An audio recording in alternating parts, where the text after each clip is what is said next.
नमस्कार सोलापूरकर. समस्त स्मार्ट सोलापूरकरांना माझा मनापासून नमस्कार. बरीच मंडळी जमतात.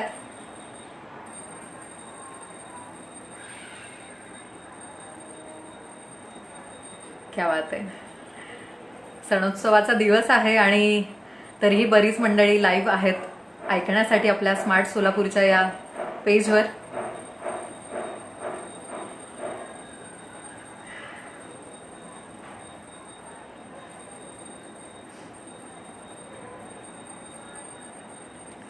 एक 20 मंडळी झाली की आपण आजच्याला सुरुवात करूयात.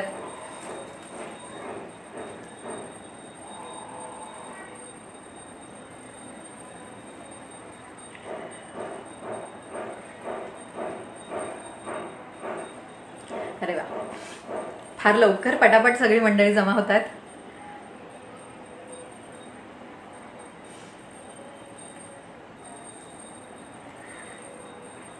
नमस्कार, मी अपर्णा अनिल गव्हाणे आपल्या सगळ्यांचं मनपूर्वक हार्दिक स्वागत करते स्मार्ट सोलापूरकर या पेजवर.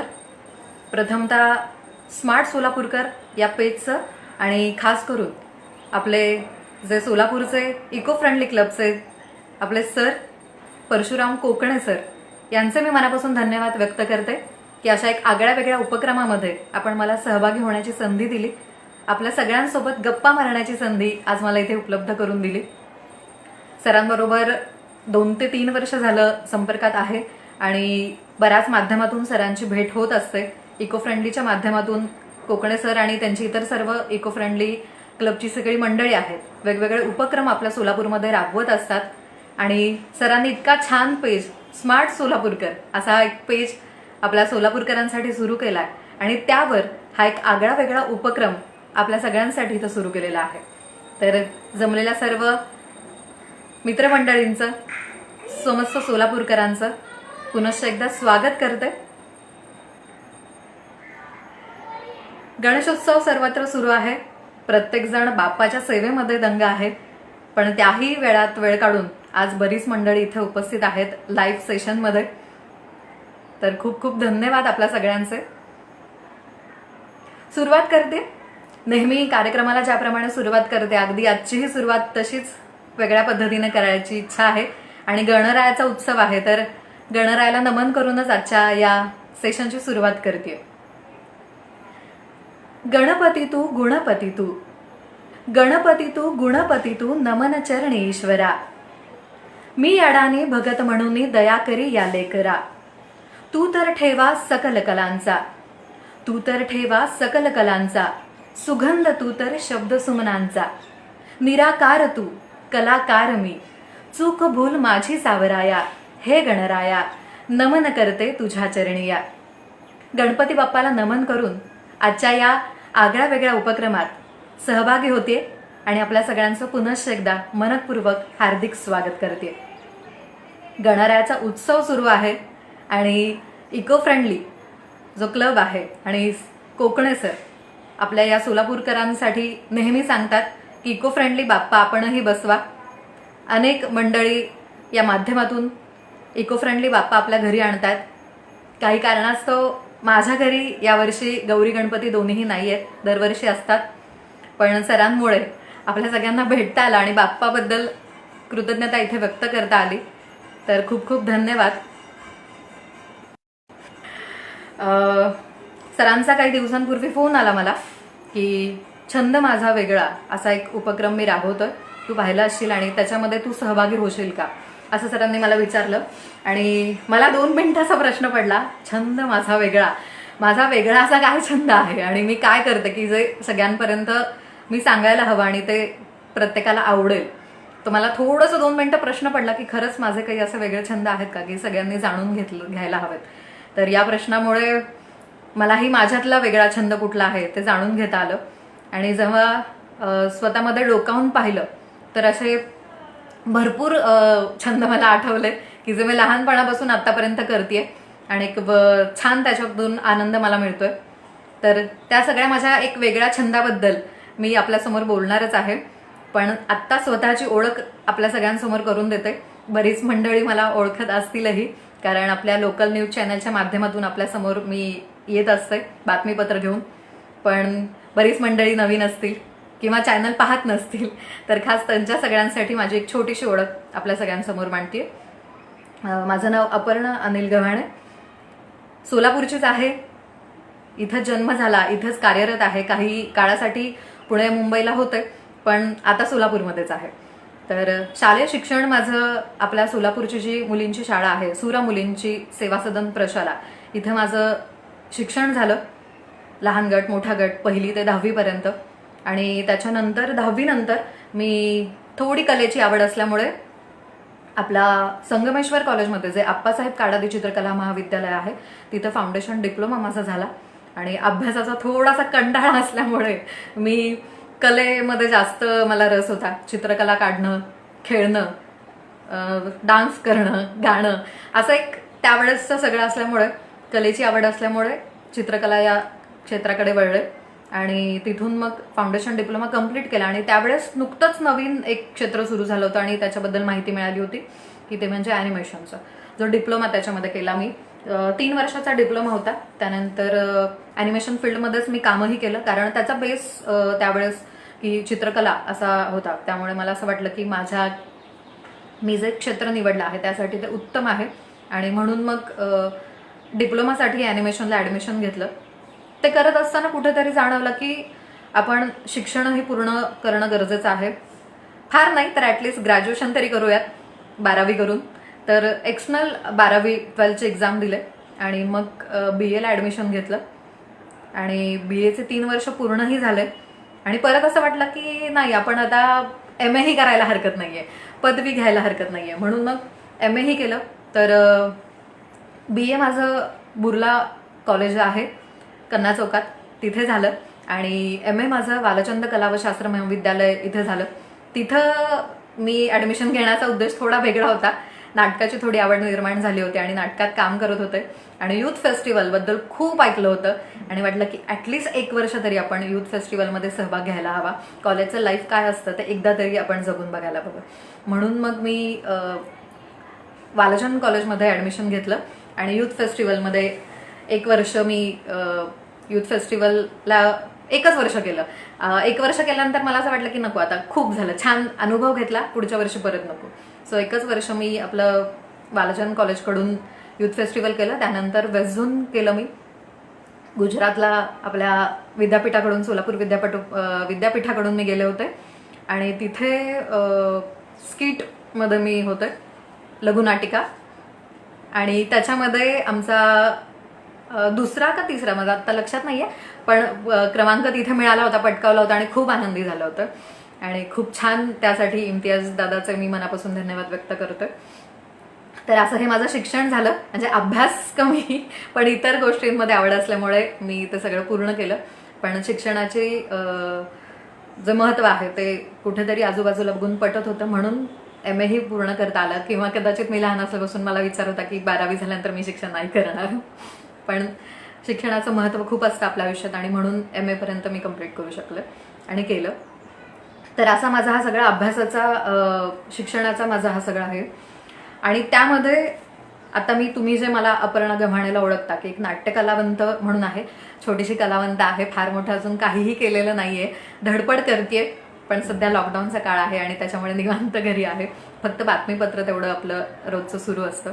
तर नाट्यकलावंत म्हणून आवड, तर या क्षेत्राकडे कसं वळले थोडंसं त्याबाबतही सांगायला मला आवडेल. ॲनिमेशन माझं जेव्हा झालं तेव्हा जॉब करण्यासाठी पुण्याला वगैरे मी ट्राय केलं, हैदराबादला ट्राय केलं, पण असं वाटलं की नाही, आपलं घर, आपलं गाव आपलं असतं आणि फार नाही तिथे ॲडजस्ट होऊ शकले. सो परत सोलापूरमध्ये आले आणि तेव्हा घरी बसून फ्रीलान्सिंग वर्क करत होते, ॲनिमेशनचं BG आर्टिस्ट म्हणून काम करत होते. पण असंच एक दिवस TV पाहत असताना आपल्या लोकल न्यूज चॅनल, फारसं सहसा कधी मी बघत नाही, पण त्या दिवशी आवडतं कोणतं तरी गाणं लागलं होतं आणि म्हणून मी तो गाणं ऐकण्यासाठी आपलं न्यूज चॅनल चालू ठेवलं होतं. तर तिथे एक स्क्रोल येत होती की एका हिंदी कार्यक्रमासाठी त्यांना अँकर हवा म्हणून. आणि मला हिंदी फार आवडायचं, कारण माझ्या आजूबाजूचा जो थोडासा मित्रमैत्रिणींचा वर्ग होता तो सगळा हिंदी भाषिक होता आणि त्यांच्याबरोबर मी हिंदी बोलायचे. म्हणजे मला असं वाटायचं की मला हिंदी येतं तर मी करू शकते. म्हणून मग मी त्या नंबरवर कॉल केला. थोडीशी धाकधूक होत होती की करायला हवा की नको, पण म्हटलं जाऊ देत, एक वेळ ते नाही म्हणतील किंवा आपण नाही करू शकू. पण मी केला कॉल. आणि अँकरिंग मला असं वाटलं की एक दिवसापुरतं काहीतरी ते असेल, म्हणून आपलं जे सोलापूरचं वॉटरफ्रंट आहे त्याच्यासमोर इन मूव्हीज म्युझिकचं चॅनलचं ऑफिस होतं तिथं, आणि तिथं मी गेले. आणि त्यांनी मला सांगितलं की स्क्रिप्ट ही घ्या, एक पानभर अशी स्क्रिप्ट होती, आणि ती तुम्ही पाठ करून या आणि उद्या आपण तुमची स्क्रीन टेस्ट घेऊया. मला 2 मिनिटं कळलं नाही की स्क्रीन टेस्ट काय असतं आणि हे का मी पाठ करायचं. मग मी त्यांना विचारलं. मग त्यांनी सांगितलं की म्युझिक स्टेशन म्हणून असा एक आपण इन मूव्हीजवर 3 महिन्यांचा कार्यक्रम करणार आहोत आणि त्याच्यासाठी आम्हाला अँकर हवी आहे. मला 2 मिनिटं झालं, म्हणलं बापरे, मी एका दिवसाचा विचार करून गेले होते आणि 3 महिन्यांसाठीचं आपल्याला जमणार आहे का, आणि ते पण टीव्हीवर, कॅमेऱ्यावर. मग म्हणून थोडासा विचार केला.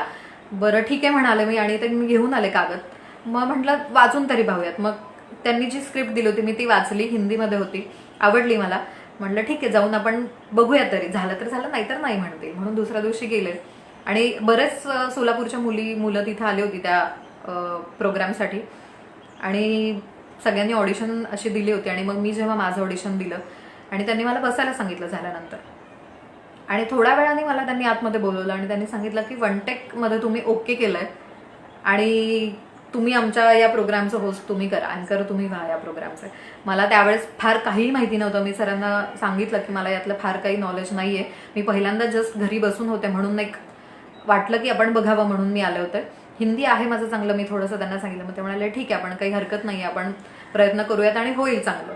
आणि मग स्क्रिप्ट रायटिंग वगैरे थोडंसं त्याच्यातून शिकले, आणि एक एक एक एक प्रोग्राम मी करत गेले. म्युझिक स्टेशन, आणि आणखी एक कार्यक्रम होता, मला त्याचं नाव आठवत नाहीये, ज्याच्यामध्ये कॉलेजमध्ये जाऊन मुलांकडून आम्ही बाईट्स घ्यायचो की तुम्हाला कसं वाटतंय आमचा कार्यक्रम बघा, त्यांना काही प्रश्न विचारायचो, काही बक्षिसं त्यांना द्यायचो. तर त्यातून थोडासा कॉन्फिडन्स वाढला की आपल्याला हे जमतंय असं त्यावेळेस माझं मला वाटत होतं. पण पुढे काय प्रॉब्लेम आले ते मी तुम्हाला सांगणारच आहे. तर त्यावेळेस ते कळलं, आणि मग तो 3 महिन्याचा प्रोग्राम मी केला. आणि नंतर एक असं कळलं की एक वेगळं क्षेत्र असतं ज्याच्यामध्ये तुम्ही अँकरिंग करू शकता. म्हणजे आत्ता मी स्क्रिप्ट घेतेय, पाठ करते आणि मग कॅमेऱ्यासमोर म्हणतेय, हे छान व्हायला लागलं. पण नंतर तिथून असं कळलं की काही प्रोग्राम असतात जिथं अँकर असा एक प्रकार असतो की तुम्हाला कार्यक्रमचं सूत्रसंचालन करायचं असतं. मग ते काही लोकांकडून कळत गेलं, आणि मग मी पहिला कार्यक्रम जो केला होता, मला त्या सरांचं नाव आठवत नाहीये, पण तिथंच वॉटरफ्रंटच्या तिथंच त्यांचं ऑफिस होतं. आणि मग तिथून त्यांनी मला सांगितलं की आमच्या कार्यक्रमाचं सूत्रसंचालन तुम्ही करा. आणि ते क्रिकेटचं होतं, आणि त्यावेळेस हे अजिबात नॉलेज नव्हतं मला की क्रिकेटची कॉमेंट्री टाईप असतं ते, किंवा सूत्रसंचालन काय असतं, यातला फरक काय असतो. आणि मग मी ठीक आहे म्हणून त्यांनी कॉन्फिडन्स दिला आणि मी गेले करायला. आणि थोडीशी घाबरले होते, बरीच नेते मंडळी तिथं होती, यांचं नाव त्यांना, त्यांचं नाव यांना, असं व्हायला लागलं, घाम फुटायला लागला, आणि प्रचंड घाबरले. आणि म्हटलं की नाही, हे माझं नाहीये, मी असं नाही करू शकत. पण तरीही माहित नाही, तो प्रोग्राम संपवायचा होता. आणि जसा जसा वेळ पुढे पुढे पुढे होत गेला तसा तसा माईकवर मी छान बोलायला लागले, आणि मला मग तो कॉन्फिडन्स मिळाला की नाही, हे आपण करू शकतो. आणि मग तो करण्याचा प्रयत्न केला, आणि तिथून मग वेगवेगळ्या कार्यक्रमांचं सूत्रसंचालन करायला लागले. अगदी छोट्या छोट्या कार्यक्रमांनी सुरुवात केली. सोलापुरातील डान्स क्लासेस असतील त्यांच्या कार्यक्रमाचे आधी पहिलं सूत्रसंचालन केले, म्हणजे जे गॅदरिंग प्रकार असतो त्याच्यामध्ये, कारण चालून जायचं आपलं त्याच्यामध्ये. मग हळूहळू त्याबद्दल थोडीशी माहिती वाढत गेली. मग काही एक्झिबिशन असायचे सोलापूरमध्ये बऱ्याच लोकांचे, तिथं एक्झिबिशनमध्ये अँकरिंगसाठी जायची. काही घरगुती कार्यक्रम असायचे, तिथं जायची. नंतर नंतर माहीत झालं की लग्न समारंभामध्ये सुद्धा एक सूत्रसंचालनाचा एक वेगळा पार्ट असतो. मग ते माहिती झालं, मग तिथून ते करायला सुरुवात केली. मग काही जमवाजमवी, चारोळ्या वगैरे जो प्रकार असतो तो थोडा जमवाजमवीचा प्रयत्न केला. पत्रिका, लग्न पत्रिका असतात, त्याच्यामध्ये खूप सुंदर वाक्य लिहिलेली असतात, तर ती वहीमध्ये लिहून काढायला लागले. आणि काही गुगल आपल्याकडे असतो, मोबाईल सगळ्यात भारी, तर त्याच्यावर काही शोधायची, ते लिहून ठेवायची. काही कधी कधी सुचायचं असंच आपलं तर ते लिहून ठेवायची. तर असं एक छानसं एक माझी डायरी तयार झाली. आणि त्या माध्यमातून वेगवेगळे परत मग सुरुवात केली की आज दुसरा कार्यक्रम मिळाला, मग त्याची तारीख, त्याला मिळालेलं मानधन, आणि तो कुठं होतं, ते असं सगळं लिहून ठेवलं. आणि अशी माझी एक डायरी छान भरलेली आहे. आणि मला आठवतं की मी 2013 पासून हे करायला सुरुवात केली, 12-13 पासून. आणि त्या दरम्यानच आपलं बातमीपत्र एक असतं सोलापूरचं, हे माहीत झालं की तिथं न्यूज अँकर म्हणूनही काम करता येतं, निवेदिका म्हणून, वृत्त निवेदिका म्हणून. बरं, तिथंही गेले, स्क्रीन टेस्ट दिली तिथंही, आणि तिथंही छान जमलं. आणि वृत्तनिवेदिका म्हणूनही काम करायला लागलं. मग वृत्तनिवेदिका काम करता करता काही ॲड्स असतात, आपण जे पाहतो की आपल्या चॅनलला ॲड्स सोडलेले असतात आपल्या लोकल जे शॉप्स आहेत, दुकान आहेत त्याबद्दलचे, तर त्याचं बॅकवॉइस द्यायला लागले. फार काही माहिती नव्हतं, म्हणजे जसं समोर येत गेलं तसं ते करत गेले, ट्राय करत गेले. म्हणजे याच्यातून कोणी शिकवणारं नव्हतं की हे चुकतंय किंवा हे बरोबर आहे, कारण आपण लोकल पडतो आणि इथं फार कोणी शिकलेले किंवा पारंगत असलेले व्यक्ती इथं नसतात. असेच कष्टातून किंवा अनुभवातून शिकलेले आणि ते इथं करत असतात. आणि तसंच मलाही जमत गेलं. आणि मग असे मला आठवतं मी माझा प्रत्येक व्हॉइस रेकॉर्ड म्हणजे मी ॲडला दिलेला व्हॉइस मी लिहून ठेवायची, कुठल्या ह्याचा आहे आणि मी व्हॉइस दिलेला आहे. तर असे माझ्यामध्ये 200 पर्यंत तरी मी जाहिरातींना माझा आवाज दिलेला होता आणि बिनधास्त दिला होता. आणि नंतर मग त्यामध्येच एकदा युथ फेस्टिवलच्या माध्यमातून जेव्हा मी वालचंदला होते तिथं नवीन मित्रमैत्रिणी मिळाले आणि त्या माध्यमातून नाट्यक्षेत्र, जेव्हा मी आधी म्हणाले की त्यामुळे मी तिथं वळले, तर नाट्यक्षेत्राकडे कसे वळले तर एक कार्यक्रमामध्ये आपला सोलापूरचा कलावंत, माझा खूप चांगला मित्र आत्ताचा आरजे अमृत म्हणून तुम्ही आता त्याला ओळखता, तर त्याची ओळख झाली, आकाश गोरेची ओळख झाली. तर ही दोघंही माझे खूप चांगले मित्र, पहिले मित्र या क्षेत्रातले. आणि त्यांच्याकडून असं कळलं की तू जाहिरातीत वगैरे काम करतेस, आवाज देतेस, तर मग तुला नाटकात काम करायला आवडेल का. थोडंसं मला फ्लॅशबॅकमध्ये जायला झालं की मी सेवा सदन शाळेमध्ये होते आणि तिथं नाट्य आराधनाची प्रॅक्टिस व्हायची, नाटकाची प्रॅक्टिस व्हायची. तेव्हा नाव नव्हतं माहिती संस्थेचं, आत्ता नाव माहिती येते, पण त्यावेळेस तिथं प्रॅक्टिस व्हायची. आणि आम्ही शाळा सुटली की तिथे बघत बसायचो की काय नाटक वगैरे त्यांचं तिथे चालू आहे.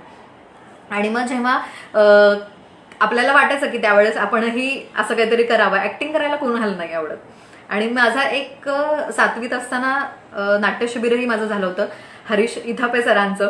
ते अजूनही मला खूप छान ओळखतात, खूप वर्षांनी आमची भेट झाली आणि त्यांचं मी शिबिर केलं होतं. तर त्याचा एक वेगळा किस्सा आहे, फार त्याच्यामध्ये डिटेलमध्ये नाही जात.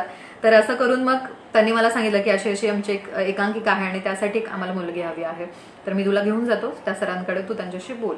म्हणलं आवडेल मला. आणि मग मी दुसऱ्या दिवशी त्याच्याबरोबर गेले, तर ते होते सुनील गुरव सर.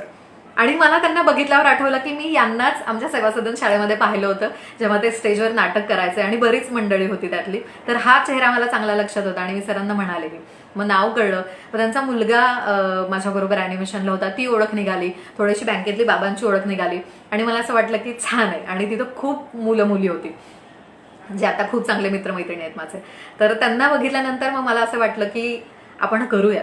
मग खाली आल्यानंतर अमृतने सांगितलं की मी तुला ओळख करून दिली आहे, इथं काम करायचं नाही करायचं किंवा तुला इथं करायचं हा इथून पुढचा तुझा डिसिजन असेल आणि सरांनी तुला घ्यायचं की नाही हा सरांचा डिसिजन असेल. मी फक्त एवढंच काम केलं, इथून पुढं म्हणजे माझ्यामुळं वगैरे आली असं तू काही म्हणू नकोस. पण खरंच मी त्याच्यामुळे या क्षेत्रात तिथं आले. आणि मग जंगल एकांकिका, पहिली माझी एकांकिका सुनील गुरव सरांकडे मी केली.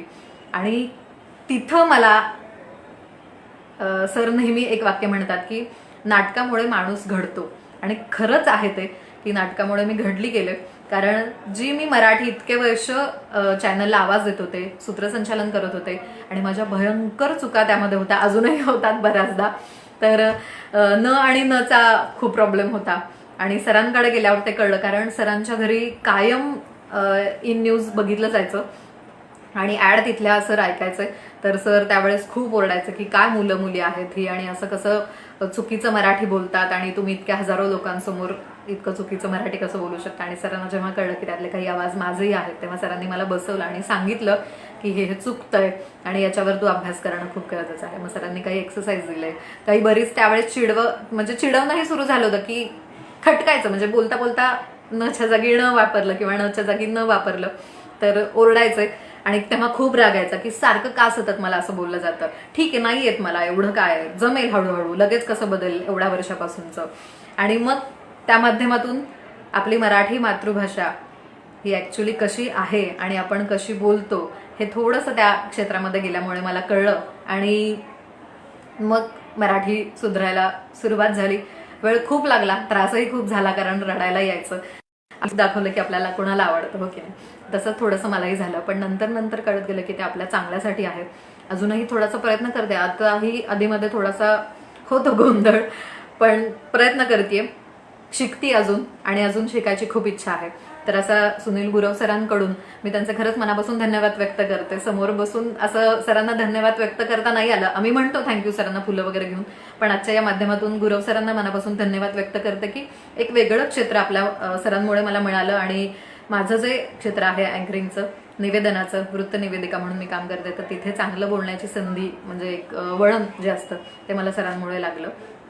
आणि तिथून नाट्य क्षेत्राचा प्रवास सुरू झाला. मग त्यानंतर इम्तियाज मालदार, प्रमोद खांडेकर दादा आणि शोभा बोल्ली मॅडम आणि आनंद खरबस काका, तर यांच्याकडे काम करण्याची संधी मिळाली. आपले लावणीस काका असतील त्यांच्याकडे काम करण्याची संधी मिळाली. आणि खूप चांगला फ्रेंड सर्कल आजूबाजूला मिळाला की जिथं चित्रपट पाहायला वगैरे गेलं तर त्याच्यावर आल्यानंतर चर्चा व्हायची. म्हणजे ज्या एक वाईट सवयी होत्या त्या कुठेतरी मागे पडल्या. आणि एक खूप छान नाट्यकलावंत म्हणून आता सध्या सगळीकडे ओळख मिळते, ती फक्त या सगळ्यांमुळे, गुरव सरांमुळे आणि माझ्या सगळ्या मित्रमैत्रिणींमुळे की ज्यांच्यामुळे मी या क्षेत्रात आले. तर त्या सगळ्यांना मनापासून धन्यवाद व्यक्त करते. आणि आता येते माझ्या छंद जे आहे त्याच्याकडे. थोडीशी भीती वाटते छंद असा शब्द आला की, कारण लहान असताना माझा आवडता छंद असं म्हटलं की त्याच्यावर निबंध आपण लिहून बऱ्याच वेळा काढलेले आहेत. पण आत्ता जर विचारलं की माझा छंद माझा वेगळा, तर असा काय वेगळा छंद आहे, तर मी जसं म्हणाले सुरुवातीला की थोडंसं फ्लॅशबॅकला जावं लागलं की खरंच मी काय करते आणि काय आहे असा माझा जो वेगळा छंद आहे की जो सगळ्यांनी काहीतरी शिकायला हवा. तर असं म्हटलं जातं की व्यक्ती तितक्या प्रवृत्ती, जसं आहे तसं जेवढी मंडळी आहेत असे भरपूर छंद आपल्याला पाहायला मिळतील. अनेक जणांना अनेक गोष्टींचा छंद असतो, तसाच काही माझाही आहे. जेव्हा मी आत डोकावून पाहिलं तर सरांचे मनापासून धन्यवाद, परशुराम कोकणे सरांचे, की तुमच्यामुळे मी आत डोकावून पाहू शकले की खरंच माझा वेगळा छंद असा काय आहे. आणि त्यातून मला जे आठवलं ते मी सांगण्याचा प्रयत्न करते. लहान असताना थोडीशी मी अभ्यासात, जसं मी म्हणाले की मी कमीच होते, मला फारसा अभ्यास करायला आवडत नव्हतं. चित्रकला आवडायची आणि खेळणं आवडायचं खूप. व्हॉलीबॉलच्या टीममध्ये मी होते. नाचायला खूप आवडायचं आणि शाळेच्या प्रत्येक गॅदरिंगमध्ये मी दरवर्षी असायची आणि सगळेजण मला म्हणजे पुढेच उभा करायचे. तेव्हा करत होते, आता नाही डान्स करत, पण त्यावेळा आवडायचं खूप. म्हणजे अभ्यास सोडून ज्या ऍक्टिव्हिटी करायला आवडतात ना ते सगळं आवडत होतं मला आणि मी ते सगळ्या गोष्टी करत होते. तर तेव्हा चित्रकला आणि या सगळ्या गोष्टींमध्ये मग इलेमेंटरी इंटरमिजिएट याचे एक्झाम दिले शाळेमध्ये, जे आमचे अरुण पोरे सर होते, आमचे चित्रकला शिक्षक. तर त्यांच्याकडूनही खूप काही शिकायला मिळालं. तर पण याची सुरुवात जर म्हणेन तर थोडंसं मला असं वाटतं की आपल्या आईवडिलांकडे असतं आणि त्याच्यामुळे ते आपल्यात येतं. तर कुठंतरी असंच झालं, कारण माझ्या आईचं ड्रॉइंग खूप चांगलं आहे. तिचं शिक्षण फार झालेलं नाहीये, पण आजोबा खूप लवकर वारल्यामुळे तिची जबाबदारी तिच्यावर खूप आली घरची आणि त्याच्यामुळे ती शिक्षण नाही पूर्ण करू शकली. पण तिचं ड्रॉइंग खूप चांगलं आहे. माझ्या मामाचं खूप ड्रॉइंग चांगलं आहे. माझ्या आजीचंही खूप छान आहे. जेव्हा ती छोट्या छोट्या रांगोळ्या काढायची, रथसप्तमीला रथ आणि तो सूर्य रथात बसलेला असं करून ते काढायची, तेव्हा त्याच्यावरून मला लक्षात येतं की यांच्या सगळ्यांची ड्रॉइंग चांगली आहे आणि म्हणून मला माझी ड्रॉइंग चांगली आहे आणि ती कला माझ्यात आलेली आहे.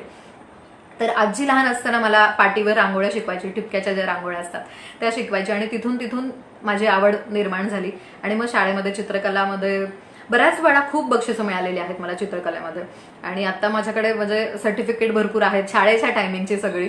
तर त्याच्यामध्ये त्यावेळेस ट्रॉफी वगैरे मिळत नव्हती, त्यावेळेस चित्रकलेमध्ये वगैरे स्पर्धेत नंबर मिळाला तर ताट, वाटी, तांब्या असं काहीतरी मिळायचं आणि माझ्याकडे भरपूर आहे तसं. तर तिथून आवड निर्माण झाली. आणि नंतर मग मी जसं सांगितलं की आवड होती म्हणून चित्रकला क्षेत्रात वळले. 10वी नंतर फाउंडेशन डिप्लोमाला मी ॲडमिशन घेतलं. पण म्हणतात की जर तुमची आवड आणि छंद असेल ना तर त्याच्यातून तुम्ही पैसे कमवू शकत नाही, कारण ती तुमची आवड असते. आणि आवड जेव्हा आपण जोपासतो तेव्हा आपल्या मूडनुसार आपण ती हाताळतो. म्हणजे खूप थकलोय, कंटाळा आलाय किंवा मूड फ्रेश करायचा आहे, पण त्यावेळेस ते काम करतो. तर माझा थोडंसं तो प्रॉब्लेम आहे की मी थोडीशी मुडी आहे, थोडीशी फिल्मी स्टाईलमध्ये आहे की कंटिन्यू कामात राहणं मला नाही जमत. तर काहीतरी रोज वेगवेगळं हवं असतं. तर तसंच हा एक वेगळा विरंगुळा माझ्यासाठी होता की चित्र काढणं. आणि आणखी एक असं मला वाटतं की चित्र काढण्यामध्ये मी वेगळं पण त्याच्यामध्ये काय जपलं तर डिप्लोमा झाला फाउंडेशनचा आणि चित्रकला वगैरे काढायला लागले, चित्र छान जमायला लागली. त्यावेळेसही बऱ्याच स्पर्धांमध्ये चित्र पाठवायची आणि बक्षिसं मिळायची. तर आवड म्हणून, छंद म्हणून तर हे कसं जोपासलं तर आता निवेदक म्हणून काम करतेय, वेगवेगळ्या ठिकाणी कार्यक्रमासाठी जाते किंवा न्यूज असतात. तर या सगळ्यांमधून जेव्हा आपल्या लोकांचा कोणाचा तरी वाढदिवस असतो किंवा काही ॲनिव्हर्सरी असेल कोणाची, तर त्यांना शुभेच्छा द्यायच्या असतील मला, तर त्या आपण कशा द्यायच्या शुभेच्छा? तर मला असं वाटायचं की वाढदिवस आयुष्यात वर्षातून एकदा येतो. आपल्या आजूबाजूला भरपूर मंडळी आहेत, त्यामुळे रोज आपण प्रत्येक मंडळींना खुश नाही ठेवू शकत, रोज प्रत्येकासाठी वेगळं काहीतरी नाही करू शकत. मग वर्षातला एक दिवस असतो की ज्या दिवशी आपण त्या मंडळींसाठी काहीतरी खास करू शकतो आणि त्यांना आपण त्यांच्यासाठी ते आपल्यासाठी किती स्पेशल आहेत हे थोडंसं जाणून देण्याचा प्रयत्न करू शकतो. तर म्हणून मी त्यांचे वाढदिवस साजरे करायचे. तर मग त्यांना वाढदिवसाला गिफ्ट काय द्यायचं, तर बाहेरून आणणारी वस्तू वगैरे आणण्यापेक्षा लहानपणापासूनची सवय होती की छोटंसं ग्रीटिंग आपण बघतो, लहान मुलं जसं ग्रीटिंग करतात आपल्या आपल्या हाताने, आणि त्याचं एक वेगळंच कौतुक असतं. तर तसं थोडासा प्रयत्न मी केला. काही चित्र मी काढायची आणि ती शुभेच्छा स्वरूपात मी द्यायची कुणालाही. तर अशी मला थोडीशी एक वेड लागलं असं म्हणायला हरकत नाही, कारण खूप लोक मला ओरडायचं की काय वाढदिवस साजरे करतेस, लहान आहेस का आता? पण माहित नाही, मला खूप आनंद मिळायचा त्याच्यामध्ये. मागचं डेकोरेशन वगैरे करणं, गौरी गणपती असतात घरी त्यांचं डेकोरेशन करणं, किंवा कोणाच्या घरी काही पूजा कार्यक्रम असेल तर तिथं मदतीला जाणं, रांगोळी काढणं. तर असं एक कलेशी निगडीत असलेले एक वेगवेगळे, एक छंद नाही म्हणता येणार, भरपूर छंद आहेत असे की ते करत गेले. आणि मग चित्रकला एक भेट स्वरूपात कुणाला तरी द्यायची असं एक सवय लागून गेली मला, आणि हा छंद मी जोपासत गेले. मला माहित नाही छंदमध्ये आणखी काय काय असतात. म्हणजे आपण बऱ्याचदा म्हणतो की खूप लोकांना वाचनाची आवड असते. म्हणजे हॉबी म्हटलं की ते म्हणतात की मला वाचन आवडतं, कोणी म्हणतं मला वादन आवडतं, कोणी मला म्हणतं की नृत्य करणं आवडतं. मग मला असं वाटायचं त्यावेळेस बऱ्याचदा असं झालं की आपण चित्र काढतो फक्त, मग ते काय एवढं वेगळं असं आपण काही करू शकत नाही, सगळ्यांपर्यंत ते नाही जाऊ शकत. पण हे जे नृत्य करतात, वादन करतात, हे किती छान वाजवतात आणि सगळ्यांना ते ऐकवतात, ते समोर बसून ते ऐकू शकतात, गाऊ शकतात. मला का नाही जमत हे? किंवा सगळेजण जेव्हा सांगायचं की बरेच लोकांचा आवडता छंद हा वाचनच असतो, आणि मला वाचन अजिबात आवडत नाही. त्याच्यामुळे मी प्रयत्नही केला की एखाद्याचा छंद बघून की वाचनाचा त्यांच्यात छंद आहे, तर आपलाही असा काहीतरी छान छंद असावा की ज्याच्यामुळे लोकांना वाटेल की हा अरे किती छान ही काहीतरी करते. तर तसा थोडासा मी प्रयत्न केला वाचन वगैरे करण्याचा, पण मला खरंच नाही जमलं ते. मला पुस्तक उघडलं की मला त्याचं कव्हर आवडायचे, जे पुस्तकावरून विषयानुसार जे त्याच्यावर लिहिलेलं असायचं किंवा जे चित्र काढलेलं असायचं, पेज म्हणतो आपण, पृष्ठभाग त्याचा जो म्हणतो कव्हरवरचं ते, तर ते त्याच्यात मी खूप गुंतून पडायची. हे कसं केलं असेल, विषयानुरूप काय असेल, वेगळं काय आहे याच्यामध्ये, त्याच्यात मी स्टोरी शोधायची. मला आतमध्ये वाचत बसण्यात फार इंटरेस्ट नसायचा. त्याच्यामुळे मला वाचन हा माझा आवडता छंद, म्हणजे मला वाटत होतं की आपण हे सांगावं की माझा आवडता छंद वाचन आहे बरं का, पण नाही जमलं मला ते. नृत्य करणंही नाही जमलं. घरी आवड नव्हती त्यावेळेस, त्यामुळे त्यांनी कधी करू नाही दिलं. शाळेतल्या गॅदरिंगमध्येच फक्त मला सहभागी होता यायचं, पण डान्स क्लास लावणं वेगळं असं कधी नाही जमलं. त्यामुळे ड्रॉइंग एक कंटिन्यू होत गेलं आणि त्यामध्येच वेगवेगळी चित्र आणि मी काढत गेले. तर मला असं वाटतं की प्रत्येकाकडे काही ना काहीतरी एक वेगळा छंद असतो आणि त्यांनी तो जोपासलाच पाहिजे. आणि बऱ्याच जण असं म्हणतात की फावल्या वेळेमध्ये जे आपण करतो तर तो छंद असतो. म्हणजे मी काल जेव्हा सरांचा फोन आला तसं छंद म्हणजे काय असं मी गुगलवर सर्चही केलं, की कारण बोलायचं सगळ्यांसमोर तर आपण छान व्यवस्थित प्रेझेंट होणं गरजेचं आहे. पण जेव्हा ते वाचलं तर ते खूप पुस्तकी भाषा वाटली सगळी मला, की नको म्हटलं याच्यात अडकून पडायला नको, कारण मनमोकळ्या गप्पा मारायच्या आहेत. छंद म्हणजे काय हे आपल्याला सांगायचं आहे. तर त्याच्यामध्ये जे लिहिलं होतं की फावल्या वेळेमध्ये जी मंडळी जे करतात किंवा ज्यांना हे असतं तर तो म्हणजे छंद. तर मला असं वाटतं की नाही, ज्याच्यामध्ये तुम्ही रमता आणि तुम्हाला आनंद मिळतो, तुमचा जो तणाव आहे आयुष्यभराचा किंवा रोजचा, तर तो जिथं तुम्हाला निघाल्यासारखा वाटतो, निघून गेल्यासारखा वाटतो आणि खूप छान प्रसन्न तुम्ही होता, तर अशा ज्या गोष्टी करताना तो तुमचा छंद आहे आणि तो तुमच्या माणसाच्या आयुष्यात तो खूप महत्वाचा आहे. म्हणजे आपण काम करतो ते पैसे कमवण्यासाठी किंवा इतर ज्या गोष्टी असतात ते करतो तर त्याच्यामागे काहीतरी उद्देश ठेवून आपण ते करतो. पण छंद एक अशी गोष्ट आहे की जिथे आपण काही उद्देश नाही ठेवत, की जिथे आपल्याला फक्त आणि फक्त आपला विचार असतो की तो म्हणजे आनंद आपल्याला खूप मिळतोय आणि मनापासून खूप बरं वाटतं. तर आयुष्यात हा क्षण खूप महत्वाचा असतो जिथं तुम्ही छंद म्हणून या सगळ्या गोष्टी करता. तर हा फावल्या वेळेत करणं नाही वाटत मला. तर आयुष्यातला खूप महत्त्वाचा हा क्षण आहे, फावला वेळ नाही आहे हा, की जिथे तुम्ही इतकं छान काहीतरी तुमच्यातून बाहेर पडतं आणि ते मग चित्राच्या रूपात बाहेर पडतं, रांगोळीच्या रूपात बाहेर पडतं, मेहंदीच्या रूपात बाहेर पडतं, गाण्याच्या रूपात पडतं, वादनाच्या रूपात पडतं. तर असं हे वेगवेगळे छंद आणि त्याच्यामधून तुमचा आवडीचा छंद जोपासणं, तर खरंच प्रत्येकाने आपल्या आयुष्यात हा एकतरी छंद जोपासलाच गेला पाहिजे. वेगळं पण आपलं काय आहे ते आपल्याला नक्कीच कळलं पाहिजे. तर एक माझ्या कामातलं छंद जो माझा मी आता जोपासते, बऱ्याच जणांनी मला त्यासाठी सांगितलं की आधी मी माझं काहीतरी दाखवते, मी जे छंद म्हणून जे केलेलं आहे. फार वस्तू माझ्याकडे नाही आहेत, जसं की मी म्हणाले की मी चित्र जी काढली किंवा कोणाचं काही ड्रॉइंग करून दिलं, स्केच केलं, तर मी ते एक शुभेच्छा रूपात मी कुणासाठी तरी दिलेलं आहे. स्वतःसाठी खूप खूप कमी म्हणजे मी असं काढलंय की माझं आपण काढून ठेवावं, आपल्या घरात लावावं, असं सहसा माझ्याकडून कधी झालं नाही. तर मी कुणाला तरी खुश करण्यासाठीच अशा बऱ्याच गोष्टी करून दिलेल्या आहेत, त्यातून छंद जोपासला आहे आणि आनंद घेतलेला आहे. तर असाच माझ्याकडे माझ्या काही आहेत, छोटंसं मी दाखवते, दिसेल तुम्हाला. आय होप दिसतंय व्यवस्थित. ओके, तर हे माझ्या आईबाबांचं स्केच आहे. माझे आईबाबा परवाच त्यांची लग्नाचा वाढदिवस त्यांचा झाला, मॅरेज अॅनिव्हर्सरी. तर त्यावेळेस मी त्यांना हे छोटंसं गिफ्ट दिलं. मला फोटोंचं त्यांच्या कोलाज करायचं होतं, जे त्यांच्या लग्नावेळेसचे होते, ते मला नाही जमलं. तर मी असे त्यांचं घरीच, आणि लॉकडाऊनही होतं, प्रिंट काढणं वगैरे पॉसिबल नव्हतं. तर मग मी काय केलं की घरात पेपर जे होते, ड्रॉइंग पेपर, माझ्याकडे पेन्सिल्स होत्या, तर त्याच्यावरून मी छानसं त्यांचं दोघांचं ड्रॉइंग केलं, स्केच केलं रात्रीतून बसून, आणि ते त्यांना प्रेझेंट केलं. मी तुम्हाला दिसेल इथे छानसं असं दोघांचंही ते, आणि ते त्यांना प्रेझेंट केलं. तर अशा बऱ्याच जणांना मी गिफ्ट दिलेले आहेत. असंच आणखी एक आहे, त्याच दिवशी माझ्या काका काकूंचाही लग्नाचा वाढदिवस असतो, तर त्यांचं हे स्केच मी केलेलं होतं. त्यांना खूप आवडलं ते, की वेगळं काहीतरी केलेलं आहे मी म्हणून. तर हा जवळजवळ 30 वर्षांपूर्वीचा त्यांचा फोटो आहे, आणि या निमित्ताने म्हणजे त्यांनाही आठवत नव्हता की हा फोटो आपण कधी काढलेला आहे. आणि माझ्याकडे हे जुने फोटो आहेत खूप. मला हा सुद्धा एक वेगळा छंद आहे की मी जुने फोटो खूप सांभाळून ठेवते. माझ्या आईचाही माझ्याकडे फोटो आहे जुना, की ही माझी आई आहे.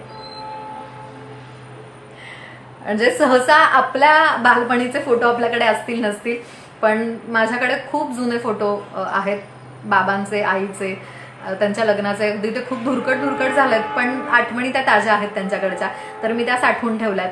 आणि असंही मला आवडतं की हा एक छंदच झाला ना, आपण कोणाची आठवण आपल्यापाशी ठेवणं. तर असे मी फोटो त्यांचे ठेवायचे. आणखी एक माझ्या आईचा फोटो आहे, जो तिने लग्न झाल्यानंतर माझ्या बाबांना लग्न व्हायच्या आधी बाबांना पाठवला होता पाहण्यासाठी. तर असे तिचे फोटो मी ठेवलेले आहेत. म्हणजे बरेच जणांचे फोटोज माझ्याकडे आहेत. माझ्या सगळे मामा मामीचे आहेत, त्या सगळ्यांचे मी फोटो कलेक्ट करून ठेवते. म्हणजे आता ते त्यांच्या त्यांच्या गावी आहेत. एक माझा मामा आता नाहीये, पण त्याचे बालपणीपासूनचे फोटो माझ्याकडे आहेत. आणि आत्ताचेही त्याचे फोटो आहेत, त्यांच्या मुलांचे फोटो, त्यांचा जन्म झाला, पहिल्या वर्षाचे झाले, दुसऱ्या वर्षाचे झाले, असे त्यांचेही फोटो मी माझ्याकडे भरपूर ठेवलेले आहेत. तर हा सुद्धा एक छंद म्हणता येईल की मला आनंद मिळतो त्यांचे फोटो ठेवण्यासाठी. आणि एक दिवस माझी इच्छा आहे की या सगळ्यांचं एक छान कोलाज करून मी माझ्या घराच्या भिंतीवर लावावं. तर असा एक आहे. आणखी एक आहे आपल्या सोलापुरातील विश्वविनायक प्रतिष्ठान, आपल्याला सगळ्यांना माहीत असेल, वाद्यवृंद आहे, नागेश भोसेकर जे करतात, चालवतात. यावर्षी आपण त्याला मुकलेलो आहोत कोरोनामुळे, पण या विश्वविनायकच्या माध्यमातून जेव्हा डिजिटल पेंटिंग एक नवीन मी सुरू केलं, एक अजून एक वेगळा छंद.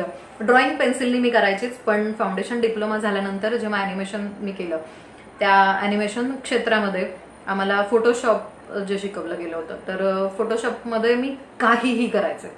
म्हणजे इतकं परफेक्ट झालंय माझं फोटोशॉप की मी रात्री झोपेतून जरी मला कोणी उठवलं आणि सांगितलं की फोटोशॉपमध्ये हे क्रिएट कर लगेच, तर मी लगेच करू शकते. डोळे झाकून मी करू शकते, कुणालाही त्यामधून कट करू शकते आणि कुणालाही त्याच्यामध्ये ऍड करू शकते. मी इतकं परफेक्ट फोटोशॉप, म्हणजे माहित नाही, मला जमलं ते. 3 वर्ष त्याच्यामध्ये काम केलेलं असल्यामुळे. आणि आता 2000 बरेच वर्ष झाली असेल, एक 8-10 वर्ष झाली असेल आता फोटोशॉप मी हँडल करते. आणि अगदी माऊसने, म्हणजे जिथं आपण पेन किंवा पेन्सिल घेऊन कागदावर करायचो, तर जसे जसे माध्यम बदलत गेलात त्याप्रमाणे माध्यम मला सापडलं की डिजिटल पेंटिंग. तर ती एक आता सध्या माझी खूप आवड बनलेली आहे. छंद माझा एक वेगळा, तो मी तुम्हाला सांगू शकते. तुम्ही सगळीकडे आता पाहू शकता की डिजिटल आपल्याला खूप स्ट्रॉंग सध्या सगळ्या गोष्टी दिसतात. म्हणजे ऍड जरी करायची असेल तर डिजिटल स्ट्रॉंग असणं खूप गरजेचं आहे. आपण असं म्हणतो एखाद्या चित्रपटाचा पोस्टर येतं डिजिटल पेंटिंगमध्ये, छानसं ते येतं. कोणाला वाढदिवसाच्या शुभेच्छा दिलेल्या असतात, त्यांचे डिजिटल पेंटिंग आपल्याला पाहायला मिळतात. मी खूप ॲडव्हान्स नाही करत, पण बेसिक बऱ्यापैकी खूप छान जमतं मला आणि मी ते करते. तर आता शुभेच्छा जे आधी मी कागदावर वगैरे स्केच करून त्यांचं द्यायची, तर आता एक वेगळा छंद असं म्हणेन की मी फोटोशॉपमध्ये त्यांचं एखादं कॅरिकेचर असेल तर मी त्याच्यावर ते तयार करते. म्हणजे त्यांचा फोटो फेसचा मी मागून घेते आणि त्यांच्या रिलेटेड म्हणजे ते ज्या क्षेत्रात आहेत त्या क्षेत्रानुसार काहीतरी त्यांचं डिजिटल स्केच मी तयार करते. तर असंच नागेश दादाला हे माहिती झालं की मी असं काहीतरी वेगळं करते. त्याला पण मी विश्वविनायकमध्ये असताना गुरुपौर्णिमेनिमित्त त्याचं छानसं स्केच करून दिलं होतं, हातात ढोलकी असलेलं, आणि त्याला ते खूप आवडलं होतं. तर त्याला ते माहीत झालं. त्याच्यानंतर त्याने बरेच 1-2 ड्रॉइंग माझ्याकडून करून घेतले. की एक मोठं असं पान होतं, त्या पानावर आई आणि बाळाचं असं मी पेंटिंग करून त्याला दिलं होतं, असं फ्रेम करून. त्याला खूप आवडलं ते.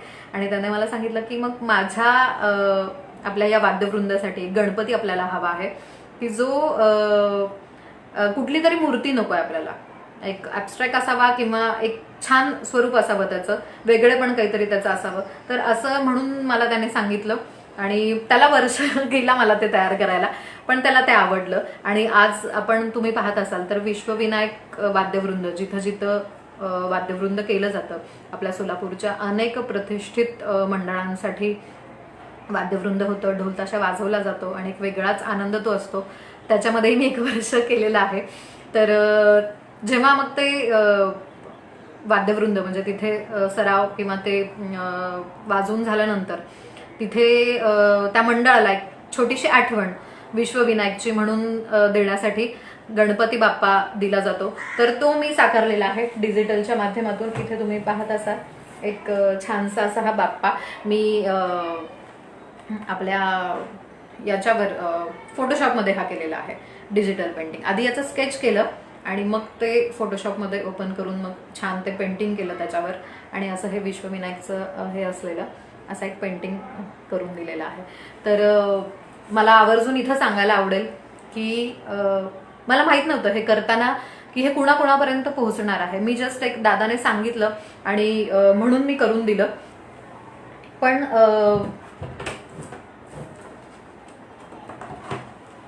त्यावेळी दादाने सांगितलं म्हणून मी करून दिलं खरं, पण जेव्हा हे लोकांपर्यंत पोहोचत गेलं, कारण दादा त्याच्या पेजला हे आवर्जून फोटो याचे टाकायचा आणि त्यावेळी ज्या ज्या मोठ्या मोठ्या लोकांपर्यंत ते पोहोचलं, माझी कलाकृती त्या त्या लोकांपर्यंत पोहोचली, तर मला खूप भारी वाटलं. जेव्हा हे मी त्याला करून दिलं होतं त्यावेळेस त्याने मला त्याचे पैसे विचारले होते की तुझं मानधन सांग, की त्याचे काय द्यायचे. मग मला त्यावेळेस खरंच खूप हे झालं. मी म्हटलं दादा, मी या वाद्यवृंदाचा एक छोटासा भाग आहे आणि मनापासून काहीतरी देतेय. त्या वर्षी मला वाजवता नाही आलं आणि नंतर मला ते तिथे कंटिन्यू नाही करता आलं वाद्यवृंदामध्ये. तर माझीही आठवण तुमच्यापाशी राहील. तर याचे मला खरंच पैसे नको आहेत, तू माझ्याकडून करून घेतलं आणि सगळ्यांपर्यंत पोहोचणार आहे यासाठीच माझ्यासाठी हे खूप आहे. तर जेव्हा हे आता मोठमोठ्या व्यक्तींकडे हे पोहोचतं, की जे खूप मोठे व्यक्ती आहेत की ज्यांच्यापर्यंत मी पोहोचणंच शक्य नाही, त्यांचं नाव घेतलं तरी आपण पावन होऊन जातो, तर अशा अनेक लोकांपर्यंत नागेश भोसेकर दादाच्या माध्यमातून माझी ही कलाकृती विश्वविनायक वाद्यवृंदाच्या माध्यमातून हा जो मी छंद जोपासला तो या सगळ्यांपर्यंत पोहोचला आणि प्रत्येकाने आपल्या घरात तो लावलेला आहे. मग अनेक यामध्ये कलाकार आहेत, अनेक नेते मंडळी आहेत.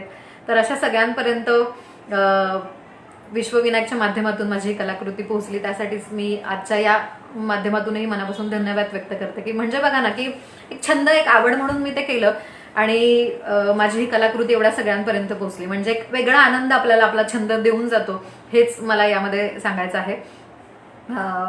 बऱ्याच वेळा मी आय थिंक मुद्द्यावरून थोडंसं मागे पुढे होत असेल, पण फक्त भावना माझ्या समजून घ्या की माझी आवड आणि मी जोपासलेला छंद जो आहे तो तुमच्यापर्यंत सांगायचा आहे. आणि त्यातून मला मिळालेला आनंद आणि मला त्याचा झालेला फायदाच भरपूर झालाय, तर तो तुम्हाला सांगण्यासाठी हे सगळे गोष्टी मी सांगतेय. तर असं हे जे सुरू केलं ते आजतागत चालू आहे. बऱ्याच जणांचे कॅरिकेचर मी करून देते, त्यांच्या वाढदिवसाला शुभेच्छा म्हणून ते फ्रेम करून मी त्यांना गिफ्ट करते.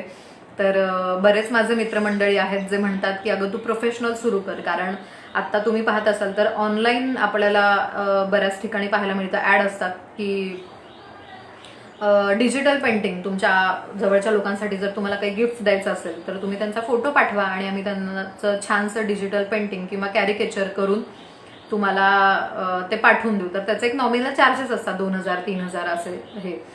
पण मग असं बऱ्याच जणांनी मला सांगितलं की अगं हे तू हे सुरू करू शकतेस. आपल्या लोकांना आजकाल परत सगळं जुनं आवडायला लागलं की हाताने केलेलं काहीतरी आपल्याला गिफ्ट द्यावं असं वाटतं. बाजारातून आयतं आणून देणं सहसा लोक आता टाळतायत. तर असंच हे हाताने केलेलं डिजिटल आहे, तर ते आवडेल लोकांना आणि त्यातून तुला छान पैसे पण मिळतील. पण माझा प्रॉब्लेम हा आहे की मी जसं म्हणाले की मी थोडीशी मूडी आहे. मला मूड असेल तर मी त्या गोष्टी खूप छान करते आणि माझा मूड नसेल तर मला ते करायला जमत नाही. त्यामुळे जर कोणाचं काम घेतलं, त्या मोबदल्यात जर ते पैसे आपल्याला देणार असतील तर त्यांचं आपण काम घेतलं तर आपल्यावरती जबाबदारी असते की ते वेळेत पूर्ण करणं आणि त्यांना ते आवडलं पाहिजे. तर या सगळ्या गोष्टी त्याच्यामध्ये खूप मॅटर करतात. कारण जेव्हा आपण पैशाने एखादी गोष्ट खरेदी करतो तर ते पैसे पूर्णतः वसूल झाले पाहिजेत अशी आपली एक टेंडन्सी असते. त्याच्यामुळे मला असं वाटायचं की पैसे जर आपण कुणाकडून घेतले या कामासाठीचे तर आपल्याला ते वेळेत पूर्ण करून देणं, मग वेळेत पूर्ण करून देण्यासाठी आपल्याला रात्रंदिवस बसावं लागेल. मग कदाचित आपला मूड नसला तरीही बसावं लागेल. मी तसं 1-2 ट्रायही केले. मी असं नाही म्हणणार की मी प्रयत्न नाही केला, मी प्रयत्न केला.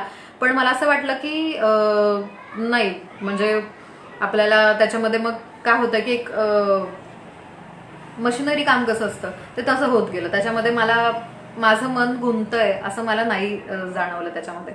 सो म्हणून मग मी विचार केला की नाही, आपण असं कामं अशी नको घ्यायला. एक आवड म्हणून आपल्याला आवडतं तर आपण ते देऊयात एखाद्याला मनापासून करून. आणि मी खरं सांगते, जेव्हा पैसे घेऊन एखाद्याकडून ते काम करत होते तर मला ते मूड लागायचं नाही. मग 2 दिवस लागायचे, 3 दिवस लागायचे. मग ते बसले तरी पटकन व्हायचं नाही. मग खाडाखोड व्हायची की नको दुसरं पेज घेऊयात. तर असं व्हायला लागलं. पण तेच जेव्हा मी एखाद्याला माझ्याकडून भेट स्वरूप, शुभेच्छा स्वरूप मी एखाद्याला द्यायचं ठरवलं ना, तर मी ते रात्रीतून केलेलं आहे.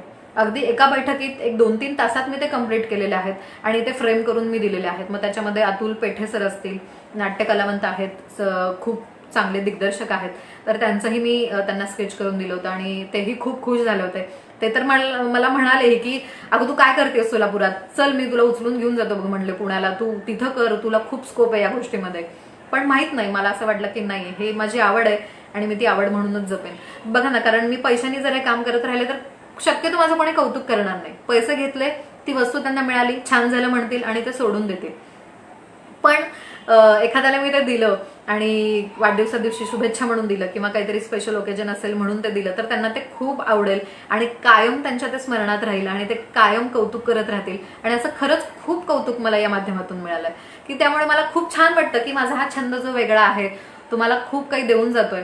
आणि म्हणतात ना की पैसे नाही मिळाले ते चालतील, पण या सगळ्यांच्या ज्या आशीर्वाद मिळतात, शुभेच्छा मिळतात, त्यांच्या कायम स्मरणात मी राहते, ते मला खूप छान वाटतं.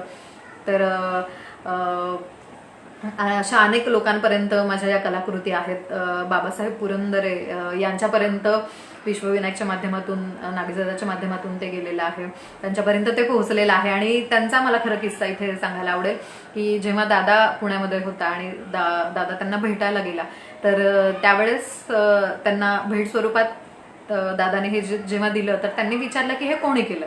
मग तेव्हा दादाने सांगितलं की आमच्या सोलापूरची एक कन्या आहे, मुलगी आहे वाद्यवृंदमध्ये, तर तिने हे केलेलं आहे. आणि तर ते म्हणाले की मला तिचा नंबर दे किंवा मला फोन लावून दे. तर त्यावेळेस दादाने मला कॉल केला आणि मला ॲड्रेस विचारला आणि तुझं नाव नंबर सर मागतात असं त्यांनी सांगितलं आणि बाकी नंतर तो डिटेल बोलतो म्हटला.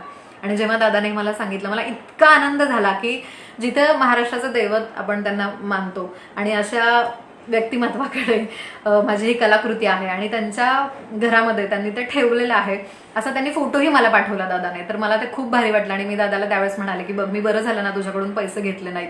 जर आज पैसे घेतले असते तर तू इतक्या कौतुकाने हे मला सांगितलं नसतात. पैसे घेतले, तू ती कलाकृती घेतली आणि तिथं विषय संपला, आपला व्यवहार झाला. त्याच्यामुळे ते परत मला ते गोष्टी तू सांगण्याचा प्रश्न झाला नसता. पण मी पैसे न घेतल्यामुळे तू मला इतक्या हक्काने ते सांगतोस आणि ते मला इतकं छान वाटतं आणि मला ते खूप आवडतंय.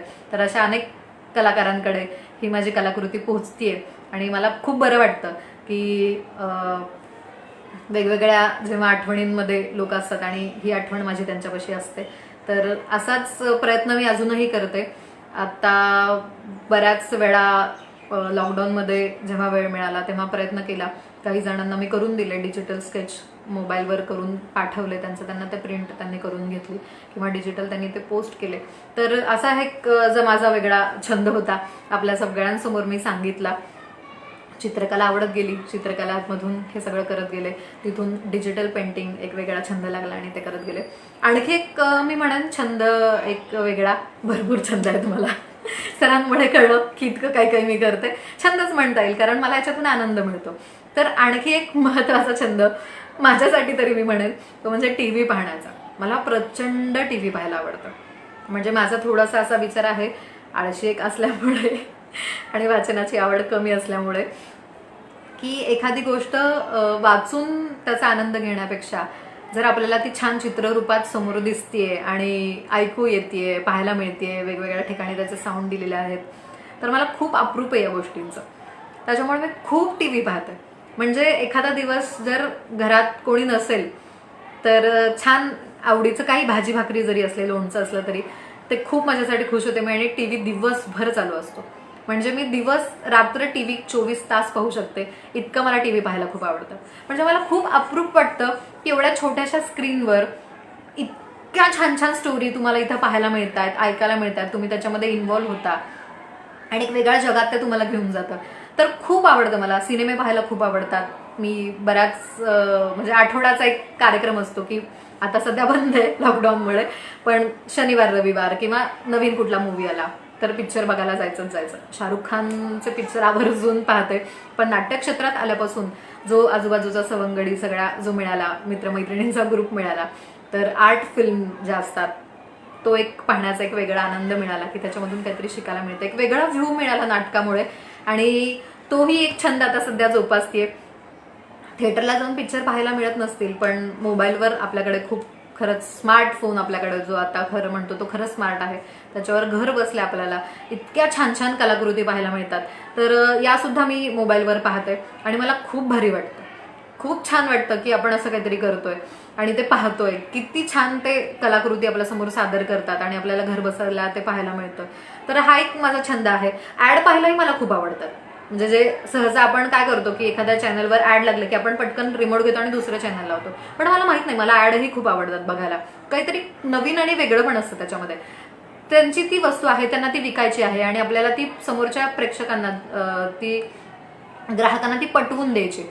तर खूप छान पद्धतीनं ते मांडतात.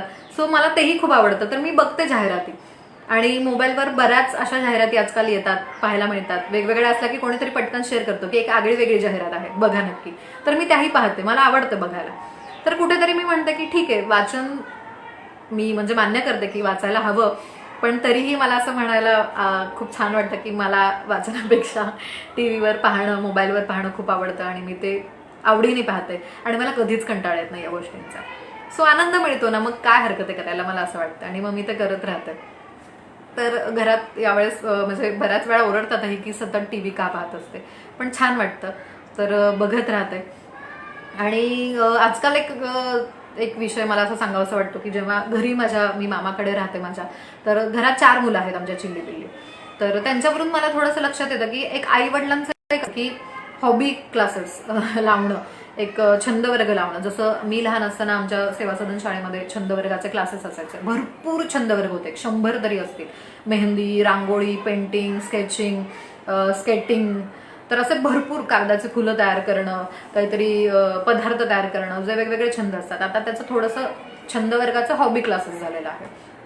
तर आजकाल बरेच पालक आपल्या मुलांना एक वेगळी हॉबी देण्यासाठी किंवा त्यांना ते एकतरी हॉबी असावी म्हणून दुसरे करतात म्हणून ते त्यांना त्याच्यामध्ये अडकवण्याचा प्रयत्न करतात. म्हणजे क्लासेस लावतात, गायनाचा असेल, नृत्याचा असेल किंवा अजून बऱ्याच काही, स्केटिंग असतील, खेळ वगैरे आहेत. ठीक आहे, हरकत नाहीये, लावायला हरकत नाहीये, पण त्यांच्यावर बर्डन नसावं त्या गोष्टीचं. त्यांच्या मुलांची आवड तुम्ही बघा, त्यांचा कशात त्यांना जास्त आवड आहे, तर तसं म्हणून तुम्ही त्यांना तो छंद जोपासू द्या. तुमचं बर्डन म्हणून त्यांच्यावर ते लादू नका असं मला आवर्जून वाटतं. मी थोडीशी या बाबतीत नशीबवान आहे की माझ्या आईबाबांनी या गोष्टीसाठी मला कधीच सक्ती नाही केली की तू असंच करायला हवं किंवा असंच नाही करायला हवं. हां, कधी कधी नाही म्हणायचं घरात एखादी गोष्ट चालत नसेल तर, पण माझी आवड आहे तर त्यांनी मला ती जपू दिली. आणि त्याच्यामुळे मला असं वाटतं की आजकाल जो ट्रेंड झाला की पण मुलांना अभ्यासाव्यतिरिक्त काही ना काहीतरी सतत करणं गरजेचं आहे, क्लासेस वेगवेगळे लावणं गरजेचं आहे. हॉबीज झाली ना, तुम्ही त्यांना त्यामध्ये गुंतवताय, तर तसं नका करू. खरंच त्यांना ज्याच्या मध्ये मनापासून आनंद मिळतो ते तुम्ही नक्की करायला द्या असं मला वाटतं. तर असे जे वेगवेगळ्या गोष्टी आहेत त्या करत राहा आणि आपला जो छंद आहे तो जोपासा. मग ते लहानांपासून असू देत मोठ्यांपर्यंत असू देत, प्रत्येकाला तो करण्याचा एक वेगळी आनंद आणि एक वेगळा एक छान काय म्हणतात रिलॅक्सेशन मिळतं की ते केल्यानंतर. ते प्रत्येकाने करायला हवं आणि करत राहा असंच सांगेन. आणि थोडंसं इको फ्रेंडली क्लब आणि स्मार्ट सोलापूरकर पेज याबद्दल थोडंसं बोलायचं झालं तर मला असं वाटतं की परशुराम कोकणे सरांचं खरंच खूप छान एक वेगळं काहीतरी ते करतायत. आणि आपलं आय थिंक काहीतरी थोडासा प्रॉब्लेम झाला, काही हरकत नाही. तर मी परशुराम कोकणे सरांना मनापासून धन्यवाद व्यक्त करते की इतकी मंडळी सरांनी छंद माझ्या वेगळ्याच्या माध्यमातून आपल्यापर्यंत आणली. की जसं मी पहिल्यांदाच म्हणाले की व्यक्ती तितक्या प्रवृत्ती, त्याप्रमाणे जितकी मंडळी आहेत, जितकी लोक आहेत, तितके वेगवेगळे छंद आहेत. आणि असे अनेक वेगवेगळे छंद माझा वेगळाच्या माध्यमातून आपल्या सगळ्यांना या पेजवर पाहायला ऐकायला मिळत आहेत. आणि त्यांच्या जर्नीमधून त्यांनी ते कसं जोपासलं, काय त्यांना अडचणी आल्या किंवा कोण त्यांना प्रयत्न केलं, त्यातून तुम्हालाही थोडंसं तुमचा प्रवास आठवत असेल आणि तुमचा काय वेगळा छंद आहे तो तुम्हाला नक्कीच गवसला असेल आणि त्यासाठी तुम्हीही वेळ काढत असाल. तर असे अनेक मंडळी या पेजवर आली, तर त्यातला एक भाग होण्याची संधी आपल्या कोकणे सरांनी मला दिली. त्यासाठी मी खरंच मनापासून त्यांचे धन्यवाद व्यक्त करते. आणि आणखी एक छोटीशी गोष्ट मला इथं आवर्जून सांगावीशी वाटते की सोलापूरकर म्हणजे स्मार्ट सोलापूरकर आहे हे पेज, त्यामुळे सोलापूरचे मनापासून धन्यवाद व्यक्त करावेसे वाटतात. कारण सोलापूरने खूप भरभरून दिलंय. बऱ्याचदा जे लोक म्हणतात की सोलापूरमध्ये काय आहे किंवा पुण्या मुंबईकडे धावणारी जी मंडळी आहेत, तर सोलापूरमध्ये राहून इतकी छान ओळख अनेक लोकांना मिळते. तर छंद माझा वेगळा या माध्यमातून या पेजवर अनेक सोलापूरची मंडळी आपल्यासमोर आली आणि आपल्याला नक्कीच कळलं असेल की सोलापूरमध्ये किती काय काय आहे. तर सोलापूरकरांचे मनापासून धन्यवाद. अनेक आपल्या सोलापूरमध्ये गोष्टी घडत आहेत आणि त्यामध्ये आपल्या सोलापूरचं नाव सगळीकडे पोहोचलं जात आहे. तसाच स्मार्ट सोलापूरकर म्हणून या पेजचाही तो उपक्रम आहे आणि सर त्यासाठी प्रयत्न करतात. खरंच खूप छान गोष्ट आहे. नवनवीन चित्रपट येतात, नवीन नवीन काही गोष्टी असतात या पेजवरून आपल्या सगळ्यांना त्या पाहायला मिळतात. त्याबद्दल माहिती पुरेपूर योग्य माहिती आपल्याला या पेजवरून मिळते. तर खूप छान वाटतंय की मला ही संधी मिळाली या पेजवर येण्याची आणि आपल्या सगळ्यांबरोबर माझा जो वेगळा छंद आहे तो आपल्यापर्यंत पोहोचवण्याची. काही चुकलं असेल तर मनापासून क्षमा मागते. कारण ओघाओघामध्ये जे मी म्हणाले की मुडी आहे थोडीशी, तर त्यानुसार जे वाटलं ते बोलत गेले. वक्ता नाहीये, त्यामुळे मुद्देसूद बोलणं असेल किंवा व्यवस्थित सगळ्या गोष्टी मांडणं असेल ते कदाचित जमलं नसेल. कारण निवेदिका आहे पण कार्यक्रमाचा एक प्रोटोकॉल असतो, त्यानुसार ते करते, फॉलो करते आणि करते. पण छंद माझा वेगळा याच्यामध्ये मला स्वतःबद्दल काहीतरी सांगायचं होतं. त्यामुळे असं वाटलं की नको, आपण पॉइंट नोट डाऊन करून ठेवून आणि त्याच्यावर मग मुद्दे एक एक मुद्द्याने बोलणं यापेक्षा आपण जे वाटतंय, जे मनाला येतंय ते व्यक्त होऊयात आणि आपल्या सगळ्यांपर्यंत पोहोचूयात. तर खूप छान मला आज वाटलं. माझा एक आतापर्यंत जे मी वेगवेगळं केलेलं आहे ते आपल्यापर्यंत पोहोचवण्याची संधी मला इथं मिळाली. त्यासाठी पुनश्च एकदा परशुराम कोकणे सरांचे आणि स्मार्ट सोलापूरकर या पेजचे मी मनापासून धन्यवाद व्यक्त करते. आणि अशा अनेक मंडळी आपल्या सोलापूरचे इथं जोडत राहोत आणि वेगवेगळे छंद आपल्याला आजच्या या अशा प्रकारे या पेजवर भरपूर मिळत राहो.